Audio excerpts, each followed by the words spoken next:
Hey guys, Melissa here. Today I want to talk to you all about the abortion debate and how to help girls.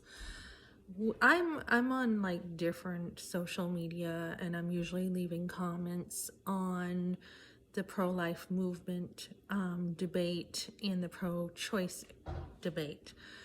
There really isn't such a thing as, I don't know, I guess I would say pro-choice. It's either you believe in life or you believe in death. I mean, that's pretty much all there is. I think we have a lot of political jargon that would definitely,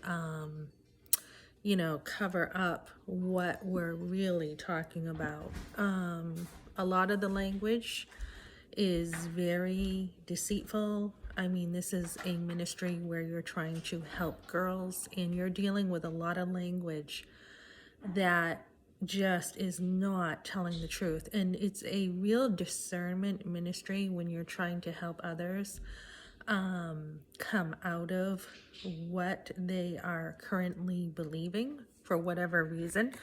I find a lot of the people in the pro-life movement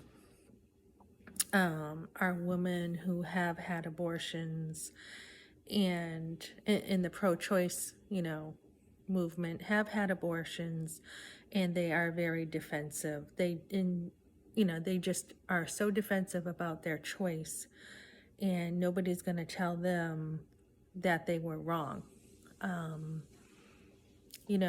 It's something that you can talk to people about, and you can put some pressure on these people and tell them the truth, that it actually is not a choice that you make. It's actually not a, how do I say this? It's not a option, maybe would be a better way to think about this. I'm trying to backtrack and back up a little bit on how to say this, because a lot of times we're being accused of being hateful for just telling the truth. There's nothing hateful about it. The truth actually does set you free, and they are just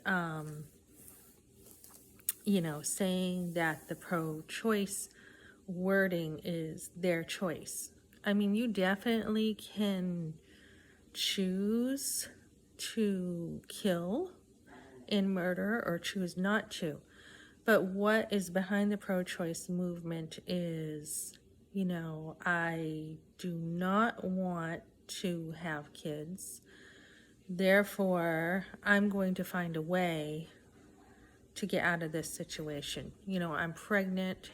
I'm not happy with the situation. I'm not wanting the situation I'm in for whatever reason it is. And usually that is pretty much what it is. It's not money, because we know people can overcome money situations, and they do. I mean, we have tons of living people who are poor. So it's not money. It's not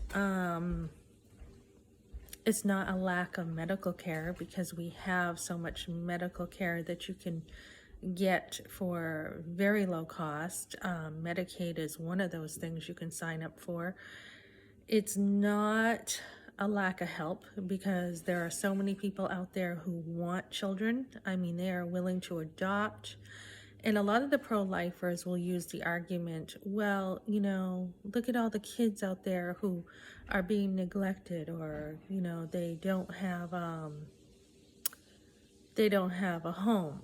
Why don't you go foster them? You know, there are so many people wanting to adopt kids and take them out of the foster care system. So there really is no logical reason to say that abortion's okay. I mean, we can't use money. We cannot use the lack of, care that we see, because we certainly can find care. I mean, we have so many people who are willing to help. So, medically, thinking of kids with the care, thinking of poverty. I'm trying to think of another one off the top of my head for reasons to have an abortion, and I'm trying not to be distracted here. Um, Whatever it is, you know, the man told me that I had to have an abortion. You know what? You can call for help. You can get other people's advice. There are CareNet centers all over the place who are very willing to help women in a crisis. So as I'm on these posts, what I'm seeing a lot of is just girls who they just don't want to be pregnant. It's their will. Their will is pretty strong in this direction.